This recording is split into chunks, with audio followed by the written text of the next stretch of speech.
함께 합독하기를 원합니다. 하나님이 그에게 이르시되 네 이름이 야곱이지만은 네 이름을 다시는 야곱이라 부르지 않겠고 이스라엘이 내 이름이 되리라 하시고 그가 그의 이름을 이스라엘이라 부르시고 아멘. 오늘 하나님의 말씀 그 창세기서 35장 10절에 본문 말씀 그리고 그 밖에 말씀들을 통하여서 오늘 이 주 본문 가운데에 기록되고 있는 문장 하나님의 말씀인 다시는 야곱이라 부르지 않겠고 라는 주제로 하나님의 말씀 대언하는 이 시간 되기를 간절히 소망합니다.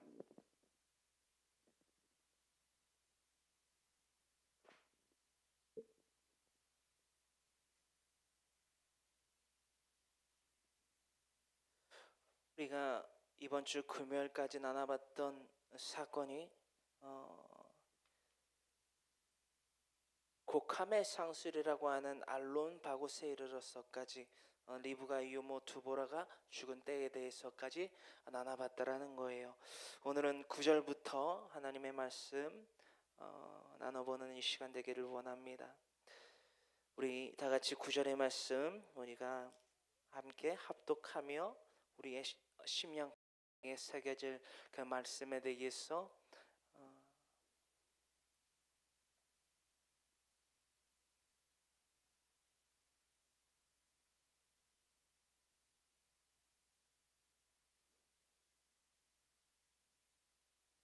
HCLP를 기본 베이스, 기본으로 해서 기본 바탕으로 해서 나눠보는 것이 강해 설교의 가장 큰 주요 맹점이다 라는 것들을 나눠보고자 해요.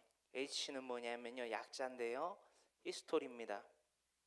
히스토리, 역사지요. 역사. 성경 역사를 통해서 우리가 그 세월을, 그 시간을 통해서 우리가 이 하나님의 말씀인 이 성경 66권, 구약이 39권, 그렇죠? 신약이 27권. 그래서 66개의 건서를 성경전서라고 합니다. 이 66권의 건서 가운데에서 이 H, C, L, P가 없이는 그 어떠한 것 하나라도 누락된 가운데에 성경을 완전하게 독해하거나 해설하거나 인용하거나 이해할 수, 전할 수 없다라는 것을 미리금 말씀드립니다. 히스토리, 역사를 알아야 된다는 거예요. 그렇다면 C는 뭘까요? 컬처라는 거예요. 한글로 쓰겠습니다.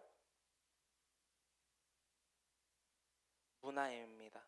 문화를 알지 못하고서 그 나라에 대해서 내가 이것을 안다, 내가 이것을 충분히 이해한다, understand, 이해한다 라는 것은 불가에 가까운 일이라고 저는 생각을 합니다. 그래서 컬처를 분명히 알아야만 되고요. L은 무엇입니까? 랭귀지지요. 그렇죠? 랭귀지, 언어에 대해서 우리가 알아야 된다는 거예요. 그 나라의 언어에 대해서 그리스 복합어나 아람어나 히브리어나 헬라어나 이런 것들을, 라틴어나 이런 것들을 모르고 나누지 않고서 그 나라에서 이루어진 하나님의 역사를 알고자 하는 것에는 상당한 무리가 따를 수 있다. 그래서 우리가 랭귀지를 알아야 된다는 거예요. 그렇다면 P는 뭘까요? 한글로 쓰겠습니다. person, 영어로는 person이라고 합니다. 사람에 대해서 우리가 분명히 알아야만 된다는 거예요. 오늘도 이 본문 말씀에서도 또한 주제에서도 아실 수 있다시피 야곱이라는 이가 하나님의 그 뜻으로 말미암아, 그렇죠? 가장 먼저, 그리고 오늘날 나누게 될 이 사건 가운데에서 다시금 이스라엘이라는 하나님과 더불어 힘을 얻게 된 자라는 뜻을 갖고 있는 이스라엘이라는 이름에 대해서 다시금 확약받고 그 이름에 걸맞는 삶을 살아라 라고 하나님이 야곱에게 이스라엘이라, 네 이름은 이스라엘이다, 그 이름에 걸맞는 행동을 하거라 라고 말씀을 하셨다. 그래서 인물, 사람 혹은 인물이라고 해도 되겠지요. 인물에 대해서 우리는 분명히 알아야만 된다는 거예요. 이 점들을 항상 오늘만이 아니라 항상 여러분들 중심 가운데에 새겨놓으시고 여러분들이 성경을 강해 설교를 나눌 때에 더욱더 쉬운, 더욱더 확고한 이해와 삶 가운데에 적용이 이루어질 것이라고 생각합니다. 자, 9절 나눕니다. 야곱이 밧단 아람에서 돌아오매 하나님이 다시 야곱에게 나타나사 그에게 복을 주시고라고 기록되어 있어요. 9절로부터 밧단 아람에서부터 돌아온 그죠? 야곱에게 다시금 확약시켜 주셔서 그 복을 하나님의 복을 야곱에게 부어 주셨다라는 것을 다시금 전제로 삼아서 말을 하고 있다라는 거예요. 일찌감치 밧단 아람에서부터 돌아왔던 야곱에 대해서 다시금 9절에서는 상기시키며 이것들을 바라보고 깨닫고 삶 가운데 우리에게 적용시키라고 이 9절의 말씀을 다시금 리바이벌 반복해서 나타나고 있는 반복 9절이다 라는 것을 우리는 상고해야만 합니다. 서로 살펴보는 상고 말입니다. 10절입니다. 무엇을 우리가 봐야 되느냐라는 거예요. 오늘날 이 본문 말씀입니다. 하나님이 그에게 이르시되 내 이름이 야곱이지만은 내 이름을 다시는 야곱이라 부르지 않겠고 이스라엘이 네 이름이 되리라 하시고 그가 그의 이름을 이스라엘이라 부르시고 아멘. 우리가 서론에도 나눴다시피 하나님께서 일찌감치 그시요 분이엘 사건을 통해서 그 이름을 야곱이 아닌 이스라엘 그시요?로 바꿔 주셨다라는 거예요. 허나 야곱은 그 이름값에 대한 중요성도 몰랐을 뿐더러 그것을 몰랐기 때문에 분명한 목적성이 없었다라는 거예요.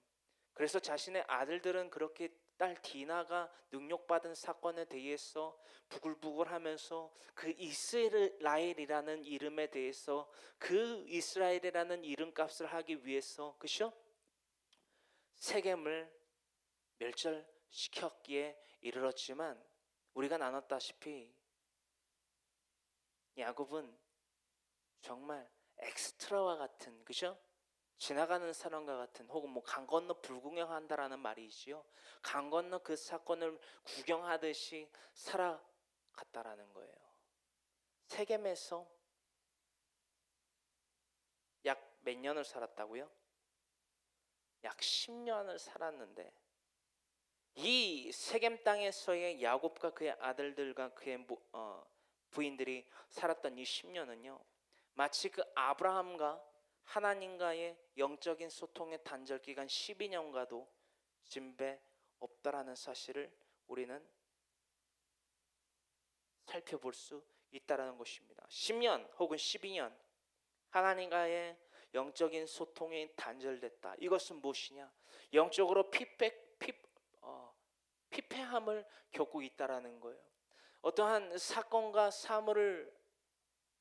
가운데의 사물이나 그 인물들을 바라봤을 때에 그 사건에 대한 살피는 그 구도 가운데에서의 상황을 전개를 파악하는 그 능력이 바로 영적인 능력이거든요. 일반적인 사람들과는 다른 생각을 갖고 일반적인 사람들은 생각할 수 없는 뭐죠? 일반적인 사람들은 본성에 의해서 본능에 의해서 행동할 수밖에 없다라는 거예요. 내가 화가 나면 그냥 화를 내버리고 내가 아쉬우면 아쉬운 걸 그대로 표출하고 내가 화가 나면 거친 사람들은 주먹질을 하고 쌍욕을 하고 해도 그런 사건들 가운데에서 그런 대인관계 가운데에서 그들과 같이 본성에 의해서 살아가지 않고 오직 마음을 새롭게 함으로 말미암아 하나님의 선하시고 온전하신 뜻이 무엇인지 분별함으로 말미암아 그 상황을 살필 줄을 알고 그 상황에 대해서 대처하는 능력을 기르게 된다라는 거예요. 근데 야곱은 그게 결여되었다라는 거예요. 몰랐다는 거예요. 하지 못했다라는 거예요. 왜요?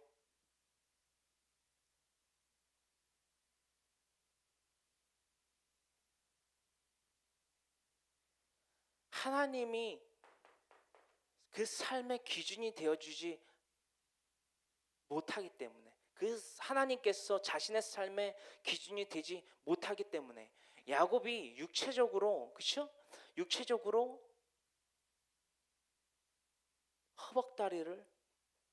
허벅다리의 힘줄을 끊겼다라는 거예요. 환도뼈라고도 하는데 뭐라고 해도 상관없습니다. 허벅지의 힘줄, 그러니까 대퇴부지요. 허벅지의 힘줄이 끊어짐으로써 다리를 절었다고 되어 있어요. 장애를 얻었다. 이것은 무엇을 의미하느냐? 이제는 네가 여태까지 걸어왔던 20년, 그죠? 바단 아람에서 20년 세월 동안 살아왔던 너의 걸음대로. 그런데 이게 바단 아람에서만에서의 생활이, 그렇죠? 바단 아람에서만의 생활이 아니라는 거예요. 그렇죠? 자신의 어머니 누구? 리브가와 함께 자신의 형 예서를 속이고 심지어는 자신의 아버지인 누구에게? 이삭에게 거짓 입맞춤을 하면서까지 장자의 축복을 훔쳤다, 가로챘다, 스틸이라고 하죠.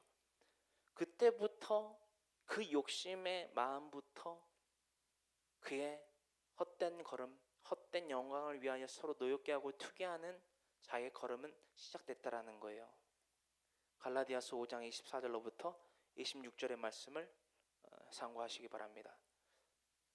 성령으로 살고 성령으로 행하는, 즉 하나님의 뜻에 의하여 살고 하나님의 뜻에 발맞추어 동행하는 자의 삶을 살아야만 되는 우리 그리스도인에 대한 깨우침, 교훈, 책망 바르게 함 하나님의 의가 바로 갈라디아서 5장 24절로부터 26절에 분명히 확고하게 딱 체결시켜서 사도 바울이 정리해 놓은 것이 바로 갈라디아서 5장 24절로부터 26절이다 라는 것들을 나눠보기를 원합니다. 우리가 실패하는 자의 삶이 아니라, 때로는 실수를 할 수 있을지 모르겠지만 결과적으로 실패를 하지 않는 방법으로 우리가 살아가기를 원합니까? 갈라디아서 5장 24절로부터 26절의 말씀을 함께 상고하시기를 바랍니다. 자, 다시금 들어가서 야곱은 하나님이 기준이 아니었다라는 거예요. 그 삶이에요. 그래하였을 때에 겪었던 야곱의 삶을 다시금 되돌아보게 됩니다. 이것을 다시금 35장 10절에서 다시금 하나님은 그에게 이렇게 깨달으라 말씀하세요. 창세기서 32장 28절에 있었던 그 사건에 대해서 다시금 상기시키게 하십니다. 뭐라고 하시냐? 하나님, 내가 너의 삶의 기준이 되기를 원한다. 내가 너의 삶의 기준, 너의 삶의, 야곱아, 내가 너의 삶의 기준이 되기 원한다. 그래서 내가 너에게 이스라엘이라는 이름을, 너에게 그 복의 이름을 주었는데 너의 믿음은 아직 자라나지 않고 있구나. 내가 너에게 그 분열에서 준, 분열 사건을 통하여서 너에게 준 그 이스라엘이라는 이름값을 하여라. 그것이 너에게 복의 이름이 될 것이니라. 이것이 너에게 복이 될 것이니라. 오늘날 우리에게 하나님이 주신 그 이스라엘과 같은 동일한 속성의 이름을 주신 것은 무엇입니까?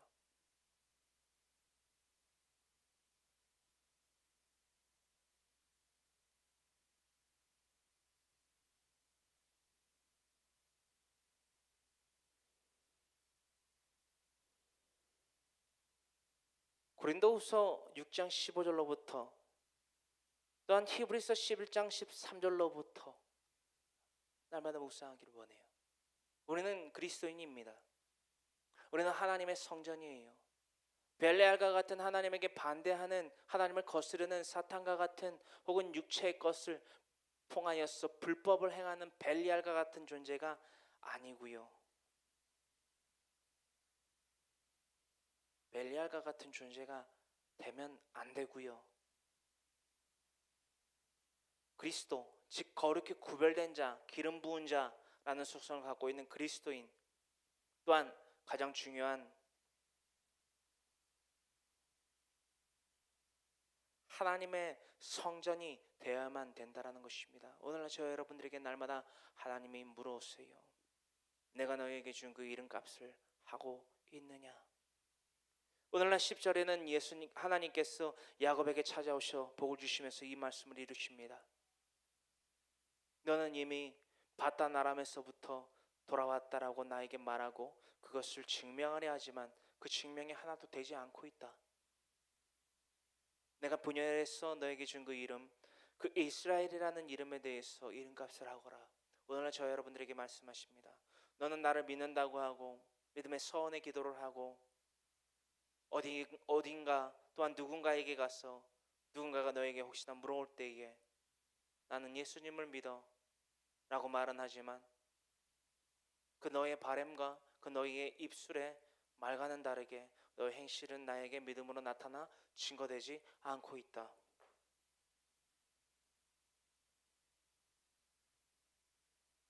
히브리서 11장 13절로부터 기록되고 있는 말씀이 바로 이 믿음에 대한 증거라는 거예요.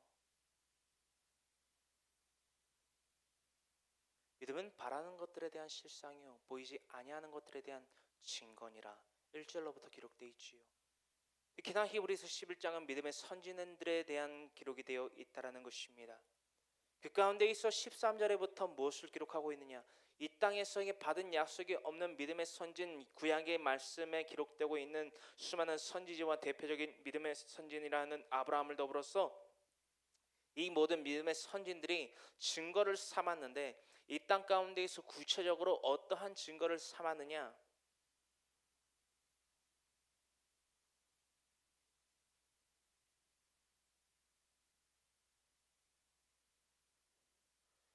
이방인과 나그네 되는 삶을 증거했다. 곧 그것이 하나님께 대한 믿음으로 인쳐졌다라고 기록이 되어 있어요. 이 땅에서의 이방인과 나그네가 무엇입니까? 아, 니네는 나랑 달라. 야, 니네 가.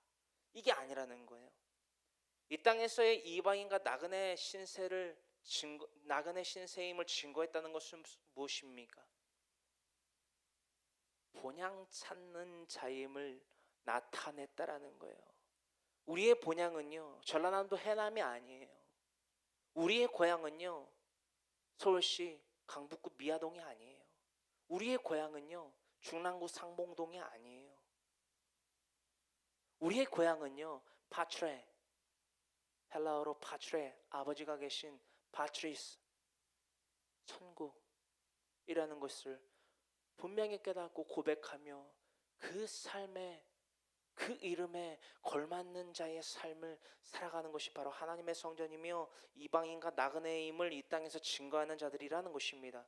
오늘날 우리가 이것을 분명히 받기를 원해요. 하나님은 왜 또 갑작스럽게 야곱에게 나타나셔서 이름값을 해라 라고 말씀을 하시는가?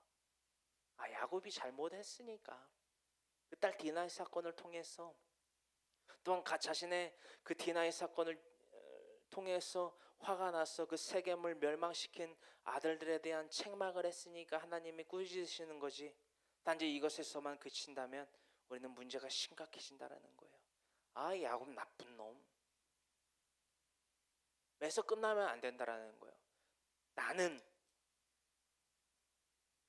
모든 성경의 교훈과 책망과 다르게 함과 하나님의 의로 교육하기에 유익한 이 성경 가운데에서 우리가 깨달아야 될 것은 무엇이냐?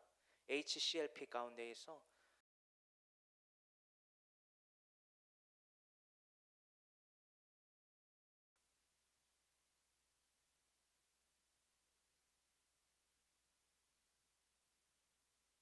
나는 저렇게 혹은 이렇게 살아야 해를 깨닫게 된다는 것입니다. 나는 이렇게는 살지 말아야지. 나는 저렇게는 살지 말아야지. 나는 이렇게 혹은 저렇게만 살아야지. 나는 하나님의 기준을 분명히 얻게끔 되어야만 된다는 거예요. 할렐루야. 하나님의 모든 성경이 66권이 무흠하며 무어한 것을 믿습니까? 오류가 없음을 믿습니까? 흠이 없음을 믿습니까? 능력이 있음을 믿습니까? 요한복음 1장 1절로부터 태초에 말씀이 계시니라 이 말씀이고 하나님과 함께 계셨으니 이 말씀은 곧 무엇이라? 하나님이시라. 말씀이 곧 하나님이심을 믿습니까? 태초에 말씀이 계시니라. 이 태초 창세기서 1장 1절이지요. 이것이 우리의 믿음의 기초가 되어야 된다는 거예요. 능력의 하나님이 우리와 함께 하신다는 거예요. 능력의 하나님이 우리를 지으신 이 피조 만물 가운데 우리를 지으시고 우리를 사랑하시는 하나님이 우리 편이 되어 주신다는 거예요. 우리와 동행하신다는 거예요. 우리 아버지 파트레가 되어 주신다는 거예요. 우리에게 더 나아갈 더 나은 본향 파트리스 그 천국을 예비하여 주셨다는 거예요. 헤븐 천국이죠. 천국. 여러분 천국에 대한 개념을 어떻게 갖고 계신지 모르겠습니다. 천국은 마냥 우리가 뭘 먹을까, 뭘 입을까, 뭘 마실까, 먹을 것이 풍부하고 마실 것이 풍부하고 입을 것이 풍부하고 머리 두고 잘 곳이 풍부한 것만을 얘기하는 것이 절대적으로 아니라는 거예요. 단지 장소의 개념, 플레이스라고 하죠. 장소의 개념을 벗어납니다. 장소는 그냥 묻히는 거예요. 그 가운데에서도 무엇이냐? 하나님과의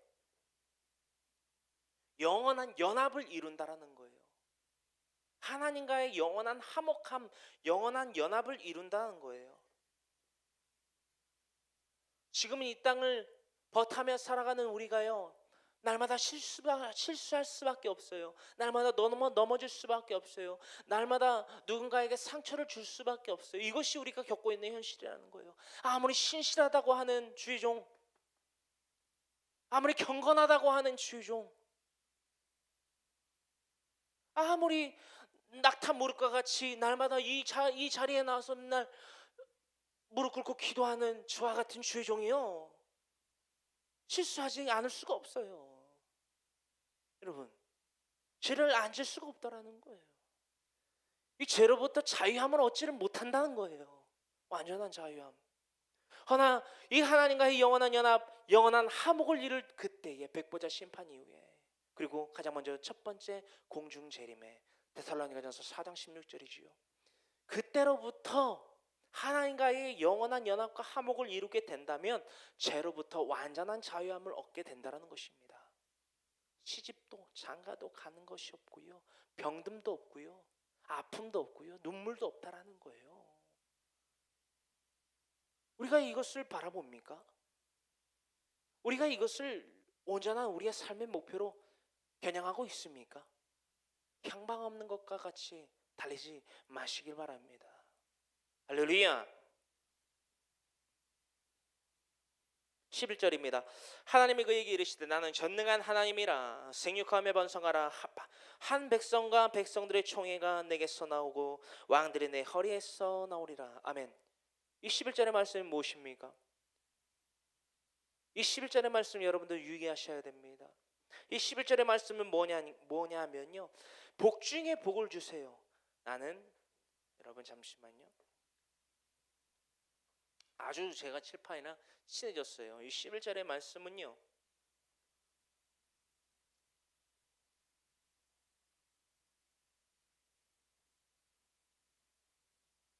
마치 아브라함이 창세기서 15장에서 그 이방 족속들에게 사면으로 둘러싸여 있는 그때에 두려움 가운데에, 두려워하지 말라, 나는 너희 지극히 큰 상급이라, 너희 방패요 너희 지극히 큰 상급이라 라고 말씀하셨던 하나님의 그 찾아오심을, 그 말씀을 기억하십니까? 하나님의 전능함을 지금 다시금 야곱에게 나타내세요. 자신의 선조 아브라함과 같이 하나님께서 하나님의 속성을 야곱에게 직접적으로 나타내신 사건, 11절의 말씀이라는 것입니다. 너무나도 중요한 것이요, 너무나도 중요한 것이 아브라함이 처음 받았던 이 창세기서 15장, 그죠? 그 말씀 15장 1절이죠. 그 하나님의 속성이 더함이 야곱에게 더해진 것뿐만이 아니라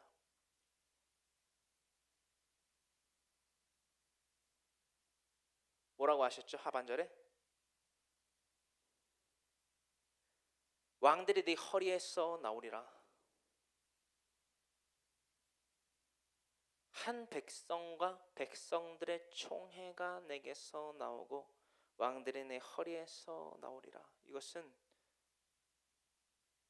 믿음의 사람들이, 하나님의 사람들이 너의 허리를 통해서 그 민족으로서 뿌리가 나올 것이다. 결국 누가 나왔죠? 여기서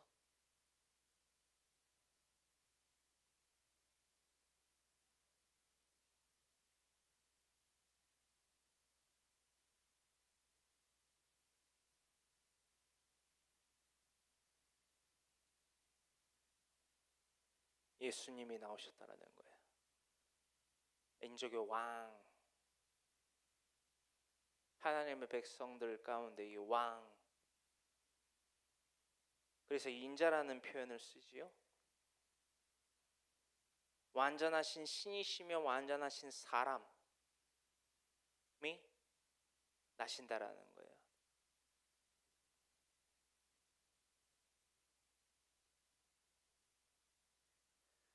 창세기서 3장 15절의 말씀이요, 다시금 확약되는 거예요. 야곱을 통해서. 여러분, 우리가 이 말씀을 통해서 야곱이 이 확약을 받았구나, 대단한 인물이구나, 복의 사람이구나, 따봉 끝, 이러면 안 된다는 거예요. 우리가 이 말씀에 합한 사람들로 살아갈 수밖에 없다라는 거예요. 우리가 이 복을 받았다는 거예요. 할렐루야.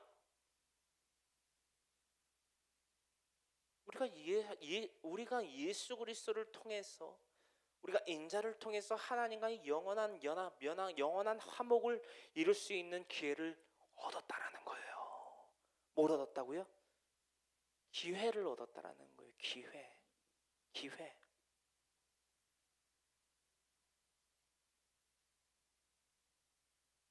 기회를 얻었다는 거예요. 기회. 그죠? 썼으니까 그냥 쓸게요. 구원을 얻은 게 아니라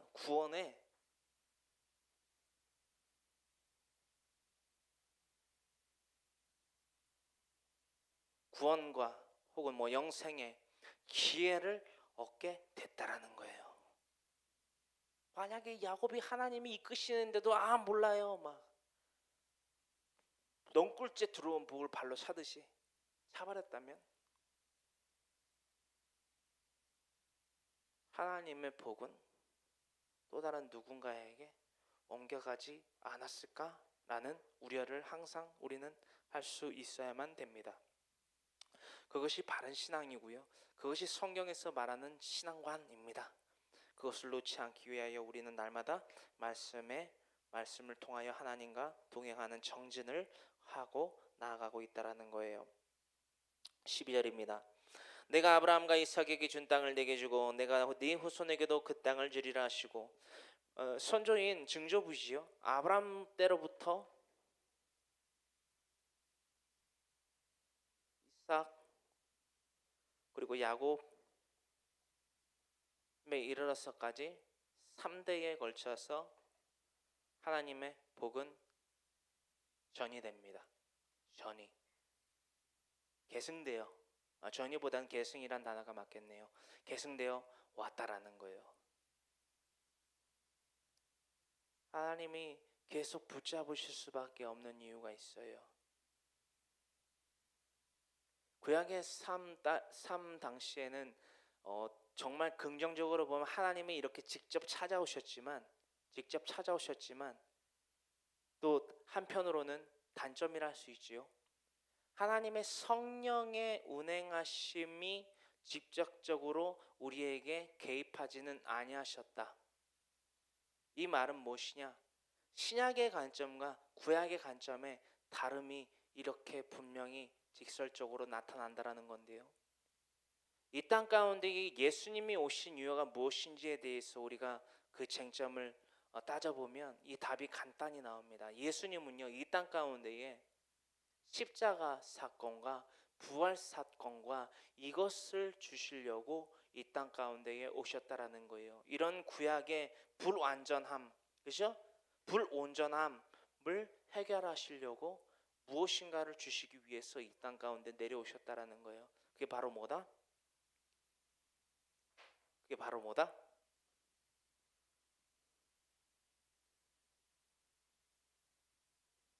성령이다. 성령님을 주시기 위해서 이 땅 가운데 내려오셨다. 이제는 내가 말하는 것이 아니라, 내가 행동하는 것이 아니라 나를 통해서 성령님이 일하시게끔, 성령님 인정합니다. 환영합니다. 모셔드립니다. 지금 내 안에 찾아오셔서 나를 다스리시고 통치하시고 이끌어 주시옵소서. 이 개념으로 우리가 완전히 탈바꿈됐다라는 거예요. 그 사건이 뭐다?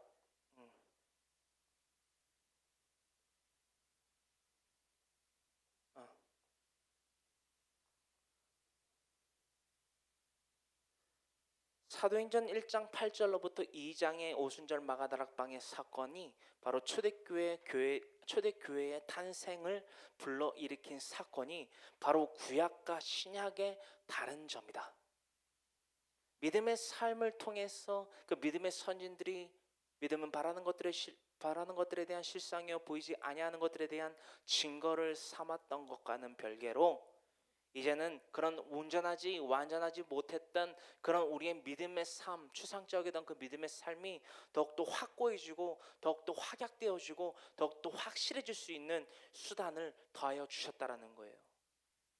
또 다른 보혜사 성령님을 통해서 그 삶을 살게 해 주셨다라는 거예요. 그게 바로 사도행전 1장 8절로부터 2장에 기록되고 있는 성령 강림 사건이다 라는 것을 우리는 다시금 볼 수 있습니다. 할렐루야.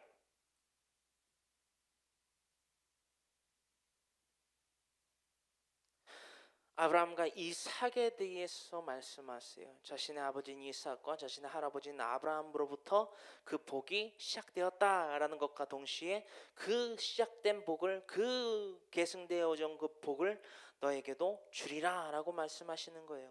이삭에게 준 땅을 내게 주고 내가 내 후손에게도 그 땅을 주리라 하시고 대대손손 나의 말씀을 청정하고 순종하고 지켜 행하기만 하면 네 증조부 아브라함과 네 아버지인 이삭과 너에게로부터 이뤘던 그 복이 너에게서만 할당되어 끝나는 것이 아니라 너로부터 시작되는 그 모든 족속에게까지 다 물과 같이 흐를 것이다. 위에서부터 아래로 흐르잖아요, 물이요, 그렇죠? 역류하는 물은 뭐 우리가 막 일반적인 강이나 물에 대한 개념이 아니잖아요, 그렇죠? 역류하는 건 솟구치는 물은. 그래서 물이 위에서 아래로부터 흘러듯이 그 물이 복이라고 비유를 한다면 그 복이 위에서부터 아래로 물과 같이 흐르리라라고 말씀하셨다라는 거예요. 그만한 복이 없다라는 거죠. 네 이름값만 하면 이스라엘이라는 그 이름값만 하면 내가 너에게 너희 증조부 때로부터 약속했던 그 복이 흘러갈 거야 라고 말씀하십니다. 13절 하나님이 그와 말씀하시던 곳에서 그를 떠나 올라가시는지라. 야곱이 하나님이 자기야 말씀하시는 곳에 기둥 곧 돌기둥을 세우고 그 위에 전제물을 붓고 또 그 위에 기름을 붓고. 아멘. 이 35장 13절에 기록되고 있는 말씀과 같이 하나님이 직접적으로 찾아오셨다가 야곱에게 찾아오셨다가 말씀을 마치시고 올라가시는 이런 구도가 구약 성경 가운데 기록되고 있는 하나님과 우리들 가운데에 소통했던 소통 방법이었다라는 거예요. 오늘날 이것을 직접 계시, 직통 계시라고 하는데 오늘날 이런 개념의 하나님과의 관계는 없습니다. 네, 이런 관계는 없어요. 이걸 이제 직통 계시, 직접 계시라고 하는데 이런 이제 하나님의 계시는 끝났습니다. 왜냐? 왜 이걸 확신해서 말할 수 있느냐? 아까 말씀드렸죠. 또 다른 보혜사를 주셨다. 하나님의 운행하심은 하나님의 운동은 그렇죠? 이것으로서 구약과 신약의 분명한 구분을 지어 놓으셨다. 고로 성경을 모르거나 성경을 와해시키고 성경의 말씀을 왜곡시키려고 하는 자들이 헛된 영광을 위해서 왜곡시키려 하는 자들이 직통계시나 시적계시에 대해서 언급을 한다. 그런 것들을 조심해야 된다라는 것들을 말씀드립니다. 더불어 나아가서 이 하나님과 그 대화를 마치고 난 이후에 야곱의 그 행실에 대해서 우리는 또한 집중해 봐야만 됩니다. 야곱이 하나님이 자기가 말씀하시던 곳에 기둥 곧 돌기둥을 세우고 그 위에 전제물을 붓고 또 그 위에 기름을 붓고 하나님이 자기가 말씀하시던 곳의 이름을 베델이라 불렀더라. 그러니까 엘베델, 베델 또 그 전에 또 베델에 대해서 나오지요. 그죠? 엘베델 우리가 금요일날 나눠봤다시피 엘 베델, 하나님의 집의 하나님이라고 하는 그런 속성을 가진 것과 더불어서 베델이라는 이름에 대해서 다시금 언급이 되고 있다라는 거예요. 이 말씀에 대하여서요, 이 35장의 사건이 그 전에 있던 베델이라는 사건을 다시금 말씀하시는 거다라고 하지만, 저는 2절의 말씀을 통해서 그것이 명백히 잘못된 사건이라고 생각을 합니다.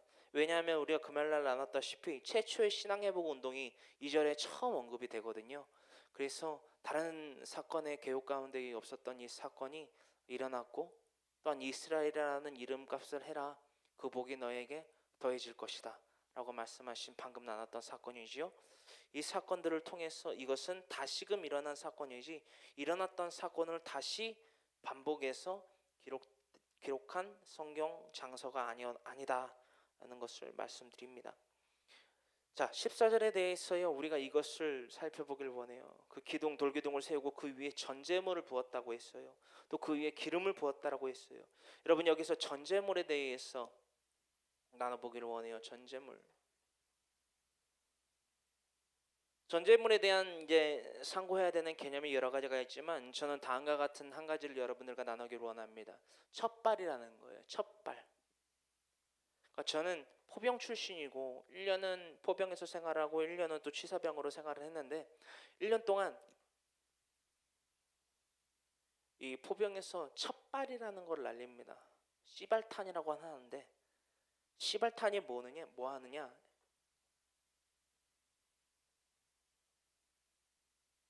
0점이에요. 0점.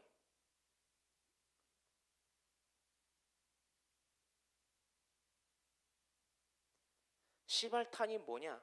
0점 조준이에요. 0점 조준. 0점 사격. 0점 사격이 뭐냐면, 어떠한 타겟점을 이 포에서 쏩니다. 첫 탄을. 첫 발에 백발백중 할 확률이 되게 적단 말이에요. 그래서 첫 탄을 갖다가 쏴요.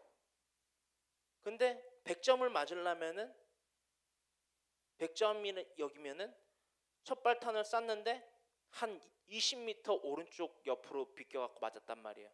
그러면 그 다음 탄은 어떻게 쏘면은 100점을 맞을 수 있을까요? 왼쪽으로 20m. 그렇죠? 풍량 풍속을 계산을 해서 비거리를 계산해서 왼쪽으로 20m 당김. 그러면 두 번째 탄부터는 거의 백발백중 100점을 맞겠죠. 이게 0점 조준이란 말이에요. 어떤 말씀인지 아시겠죠? 이것이 바로 이 성경 가운데에 야곱이 했던 행위인 전제물을 부었던 그 행위라는 것입니다. 아브라함도 그랬고, 그렇죠? 이삭도 그랬고, 자신들이 하나님께 대한 신앙을 확고하게 내 비춤으로 인해 있어서 전제물을 바쳤다는 거예요. 특히나 야곱이 이 전제물이라는 단어를 처음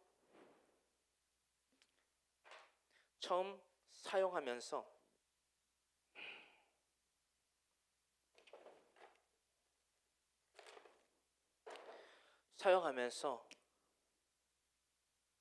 말하는 거예요. 이와 같이.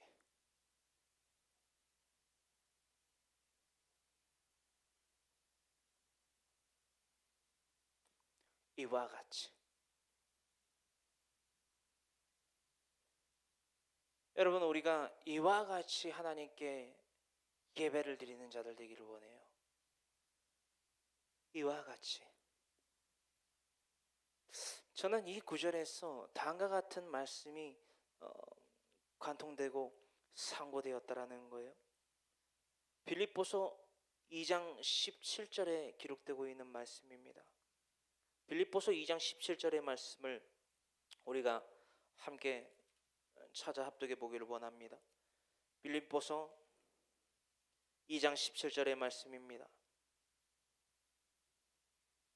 생명의 말씀을 밝혀나의 다름질이 헛되지 아니하고 수고도 헛되지 아니하므로 그리스도의 날에 내가 자랑할 것이 있게 하려 함이라.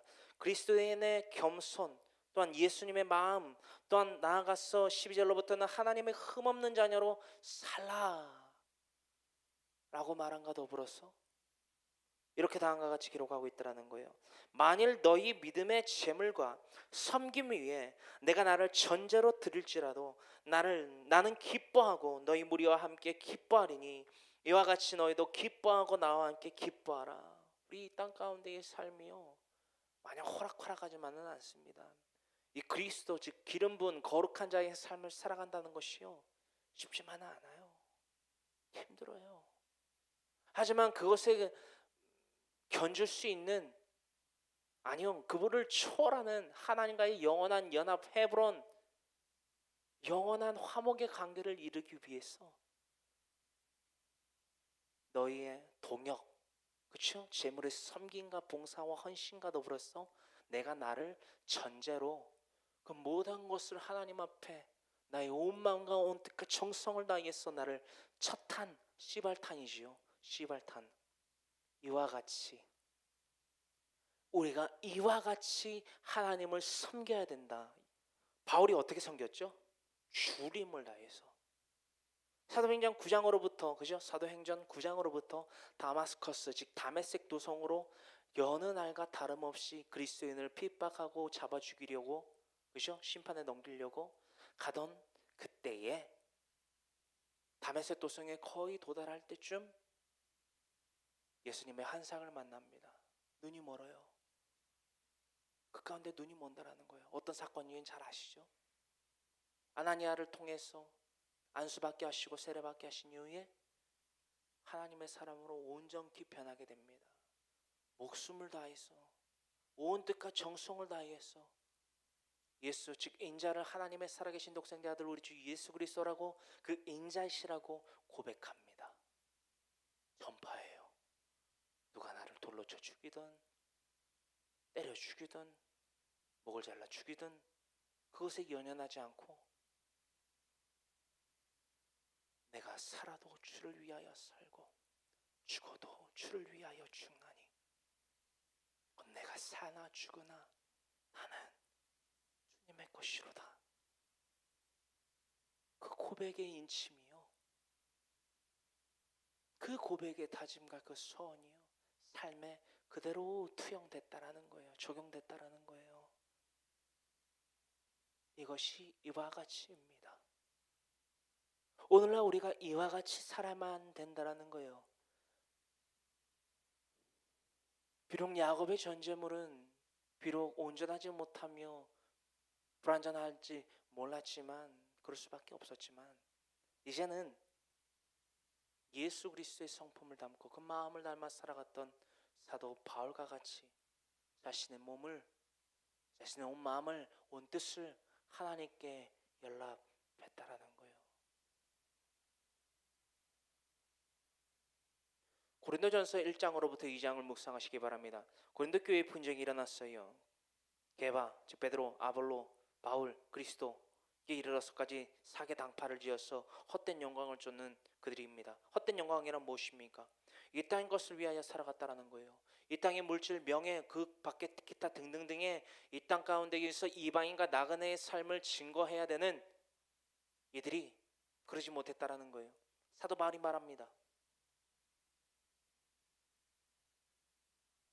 고린도전서 2장에 내가 예수 그리스도의 복음을 너에게 전할 때에 내 아름다운 말과 지혜로 하지 아니하였노니 오직 십자가의 도를 위하여 오직 성령의 나타나심을 통하여 그 십자가의 도를 너에게 전했다. 우리가 이것에 대해서 이와 가치를 분명히 배워야만 된다라는 것입니다. 할렐루야, 할렐루야. 본론으로 넘어갔어요.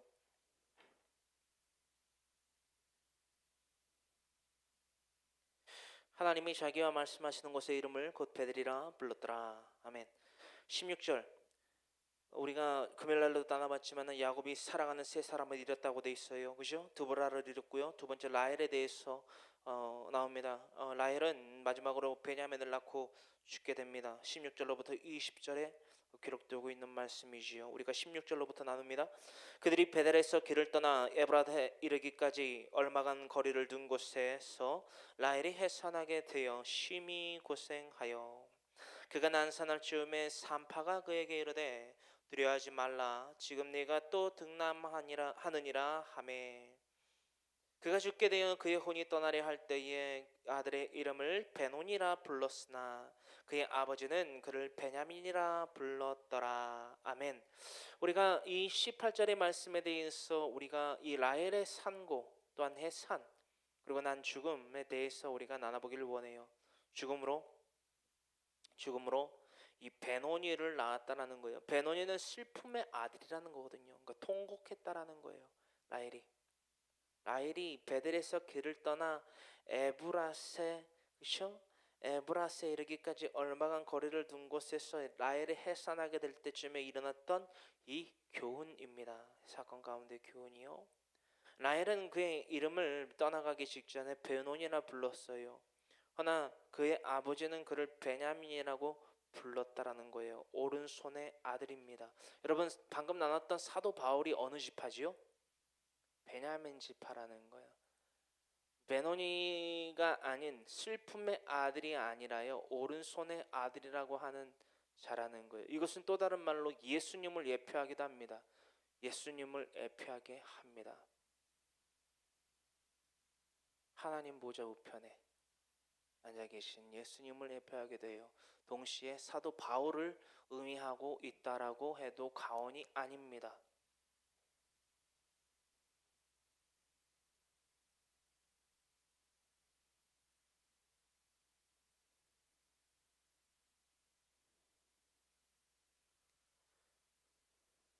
왜 베논이라고 자신의 목숨까지 버려가면서 그죠? 아낌없이 해산의 고통을 겪고 자신의 아들을 낳았는데 마지막 순간에 내 아들 이름 하나 주면 내가 베논이로 짓고 그 이름을 기념하여서 베논이라고 불러도 되잖아요. 그런데 야곱은 그것을 허락하지 않고 베논이라고 이름 지었던 그죠? 슬픔 혹은 애통, 애곡의 아들이라고 하는 그 이름에서 베냐민 오른손의 아들이라는 이름으로 그 이름을 바꿔버린다는 거예요. 이것은 뭐냐?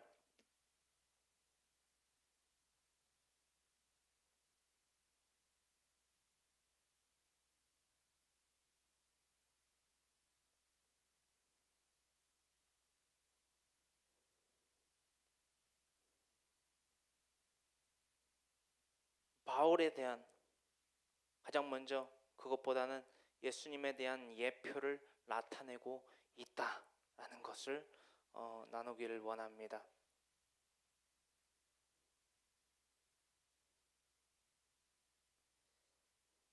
19절 라헬이 죽음에 에브랏 곧 베들레헴 길에 장사되었고 야곱이 라헬의 묘에 비를 세웠더니 지금까지 라헬의 묘비라 일컫더라. 아멘.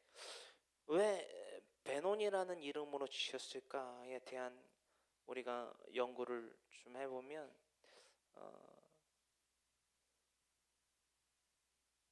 라헬이 묻힌 데가 베들레헴 길 곧 에브랏에 장사되었다라고 돼 있어요. 그러니까 저는 에브랏을 그 베들레헴이라고 보거든요. 그죠?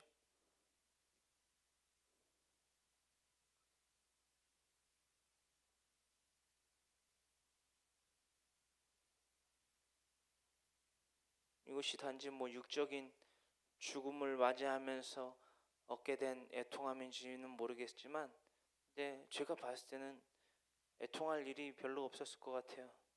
없었어도 됐다 라는 것이. 왜냐하면 왜 이게 아까도 나눴잖아요. 베노니가 아니어도 되는 이유가 베냐민으로 이름을 바꿔서 야곱으로부터 불리게 된 게 왜냐하면 이 사도 바울보다는 뭐가 더 초점이 맞춰져야 된다고 그랬죠? 예수님에 대해서. 왜냐하면 우리가 지난 이번 주 그죠? 수요일이 성탄절이었잖아요. 예수님이 나신 날이 예수님의 생일이잖아요. birthday 그죠? Jesus birthday. 근데 예수님이 그 birthday에 어디서 나셨죠? 베들레헴에서 나셨다는 거예요. 베들레헴이 어디다? 옛날 이름 구명으로 에브랏. 그래서 저는 라헬이 메논이라고 이름을 안 지어도 됐다. 그 이름은 상당히 복받을 만한 이름이었다. 왜냐하면 이 라헬의 산과 해산의 고통으로 말미암아 애표된 것이 예수님이기 때문에 자신의 죽음의 그 가치가 상당히 높게 평가가 된다. 오늘날까지. 그렇죠. 저 여러분들이 지금도 나누고 있잖아요.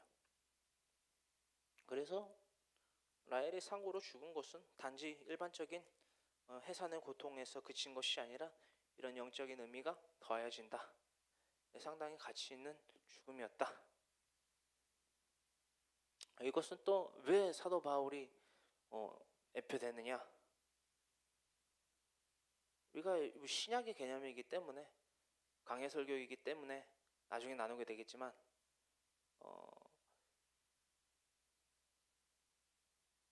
예수님이 우리를 해산의 고통으로 낳으셨고요.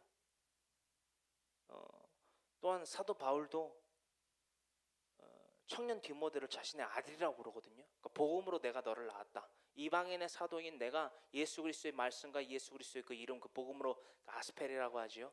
그 복음으로 내가 너를 낳았다라고 해서 아들이라고 명칭을 삼았다라는 것을 우리가 참고 정도는 지금은 해보시면 좋겠습니다. 그래서 라헬의 묘비라고 지금까지 일컬어 부른다고 합니다. 지금 라헬의 묘비가 있는지는 모르겠어요. 근데 지금 제가 이스라엘을 이제 며칠 있으면 가는데, 할렐루야, 가는데 그 라헬의 묘비가 있는지는 잘 모르겠어요.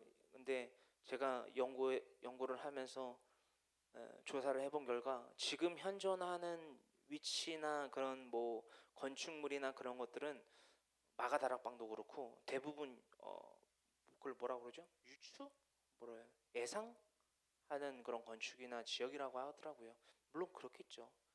그것이 여태까지 수세기에 걸쳐서 전쟁도 여러 번 했었고 탈환하고 뺏고 했던 것도 여러 번이었기 때문에 많이 유실이 되고 손실이 되고 파괴가 됐겠죠.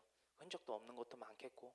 그래서 그런 외적인 그런 존재에 대한 개념보다는 영적인 성경의 기록에 대해서 우리가 더욱더 집중했으면 좋겠다라는 말씀을 드립니다. 21절입니다. 이스라엘이 다시 길을 떠나 에델 망대를 지나 장막을 쳤더라. 자, 이제 이스라엘이라는 이름을 이제 사용하는 것이 보이십니까?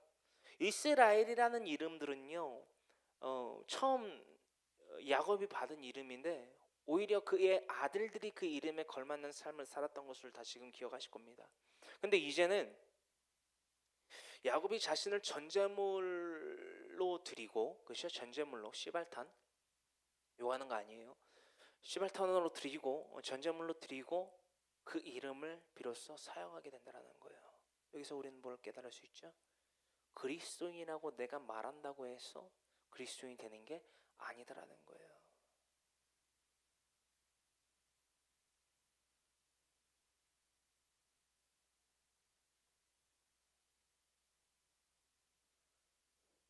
마태복음 7장 전체를 보시면 되는데 19절로부터 특히나 21절에 나더러 주여 주여 하는 자마다 다 천국에 들어갈 것이 아니오 다만 내 하늘에 계신 내 아버지의 뜻대로 행하는 자라야 들어가리라. 이게 뭐냐라는 거예요. 벨리알과 그리스도가 하나님의 성전과 벨리알이 어떻게 일치가 되겠습니까? 그죠? 고린도전서 6장 또한 고린도후서 6장의 말씀이고요. 이 말씀으로 봤을 때 우리가 분명히 우리의 이름값을 하지 아니한다면 우리의 이름조차도 사용해서는 안 된다. 사용할 수 없다. 우리가 남용은 할 수 있지만 하나님께 대하여서 그것이 사랑이 되며 인내 사랑하는 자요 기뻐하는 자니라. 그렇죠? 마태복음 3장으로부터 하나님이 예수 그리스도께 인자께 인치신 그 명칭이 사용될 수 없다. 하나님으로부터. 우리가 하나님께 대한 우리의 양심을 속이고 우리가 제멋대로 도취되어서 자아도취되어서 그 이름을 사용할 수 있을지 모르겠어요. 하지만 하나님께서 우리에게 더하시는 그 인침의 자격 기준은 너무나도 명백하고 철저하다라는 거예요. 신명기에서 28장으로부터 30장을 묵상하시면 되겠고요. 자, 21절의 말씀입니다. 이스라엘이 다시 길을 떠나 에델망들을 지나 장막을 쳤더라. 이 또 희한한 일들이 또 나와요. 이스라엘이 그 땅에 거주할 때에 루벤이 가서 그 아버지 첫 비라와 동침함에 이스라엘이 이를 들었더라 라고 기록이 되어 있습니다. 참 이 사건은요, 우리가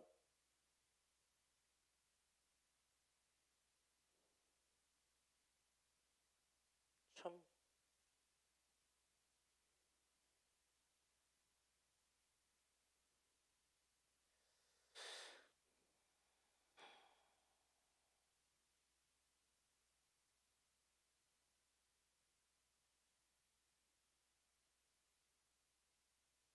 이 사건은요, 어,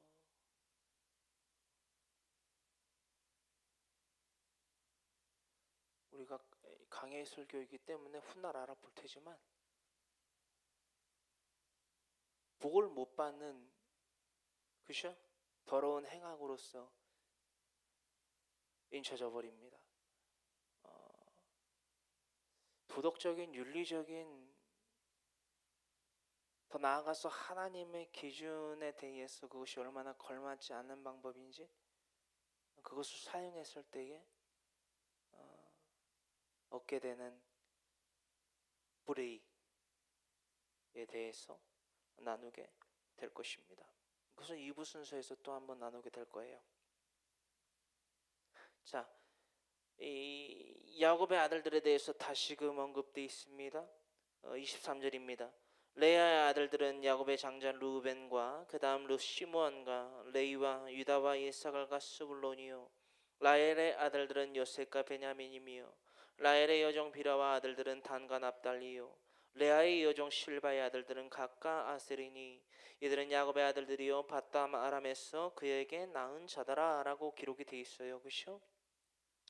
자, 그런데 우리가 22절로부터 23절의 말씀을요, 각기 붙어있는 그 말씀을 구절을 대비를 해보시면 아시겠지만 첫째 아들이 누구라고요?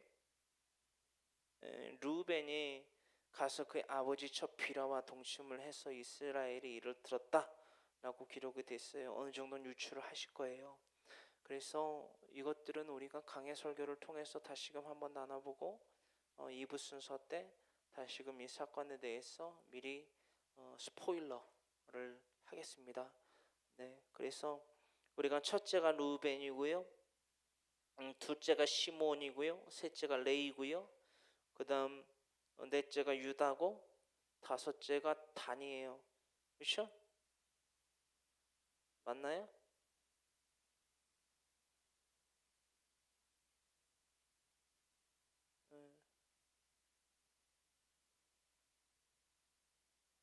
그다음 이제 쭉 나와서 이제 스불론, 그죠? 디나, 그리고 요셉, 그리고 베냐민에 이르러서까지 이렇게 12아들과 한 명의 딸 디나에까지 대한 야곱의 후손들에 대해서까지 나와요.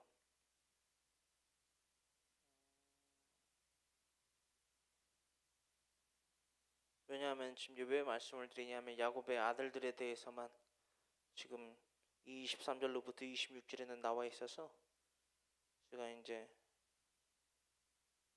그렇게 말씀드린다. 수불론을 낳고 디나를 낳고 요셉을 낳고 베냐민을 낳았다. 그렇죠? 그것들을 파악하시라고 말씀드립니다. 이삭의 마지막 그때에 대해서 27절로부터 29절에 대해서 29절에서 언급하고 있다라는 거예요. 야곱이 기럇 아르바에 마므레로 가서 그의 아버지 이삭에게 이르렀으니 기럇 아르바는 곧 아브라함과 이삭이 거류하던 헤브론이더라. 이삭의 나이가 180세라. 이삭이 나이가 많고 늙어 기운이 다함에 죽어 자기 열조에게로 돌아가니 그의 아들 에사와 야곱이 그를 장사하였더라. 아멘. 그 장사할 때에 이삭이 장사할 때에 그 헤브론에서 그렇죠?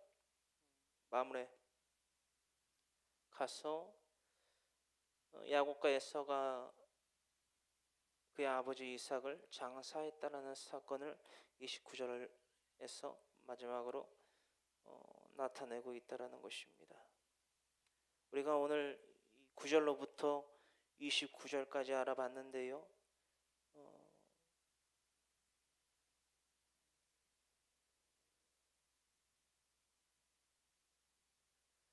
우리가 창세기서 35장 19절의 말씀을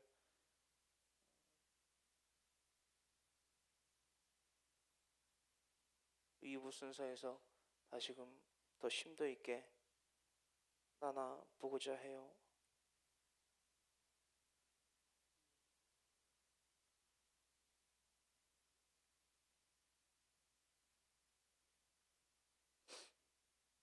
그럼 미가서 5장 2절의 말씀을 좀 살펴봤으면 좋겠는데요. 미가서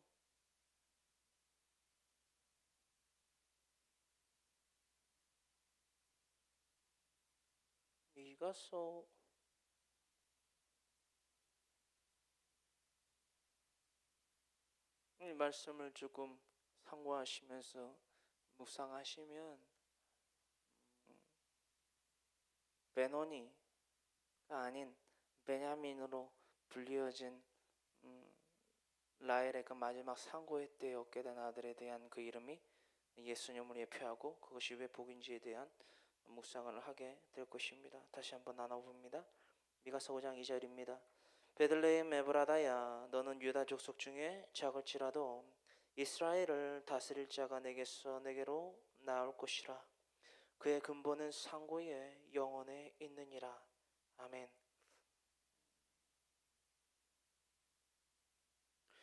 그런 것들을 미리 조금 나눠봤어요. 조금 아쉬울 것 같아서 이것들을 한번 다시 나눠봤고요.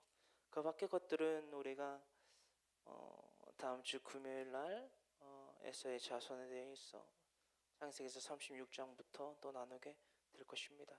오늘 창세기서 35장 9절로부터 29절까지 나눈 이 20개의 구절에 대해서 여러분들 무엇을 도전받게 되십니까? 저는 오늘날 여러분들과 이 말씀을 나눌 때에 예수 그리스도인 예표 너무나도 중요하지요. 또한 그와 더불어서 제가 여러분들에게 나누고자 하는 것은 바로 이름값이라는 거예요. 그 이름값을 전제물을 드린 그렇죠? 또한 그 돌기둥에 기름을 부은 야곱의 그 믿음의 행위를 통해서 우리가 알 수 있듯이 또 빌립보서의 말씀에 사도 바울의 그 권면과 책망과 바르게 함과 그 도전에 대해서 우리가 그것을 상고할 때에 이와 같이 살아야 된다라는 거예요. 네가 우리의 온 마음과 온 뜻과 정성을 다해서 또 우리의 목숨까지도 예수 그리스도의 그 이름과 그분의 말씀 그 복음을 위하여 살아가겠노라. 그 안에 기쁨이 있다라는 거예요. 그 안에 감사가 있고요. 그 안에 만족이 있고요. 그 안에 여유가 있다라는 것을 저 여러분들이 오늘 잊지 아니하기를 간절히 소망합니다라고 간절히 소망합니다라고 거룩하신 주님의 성호 3번 부르짖고 간절히 기도하기를 원합니다. 주여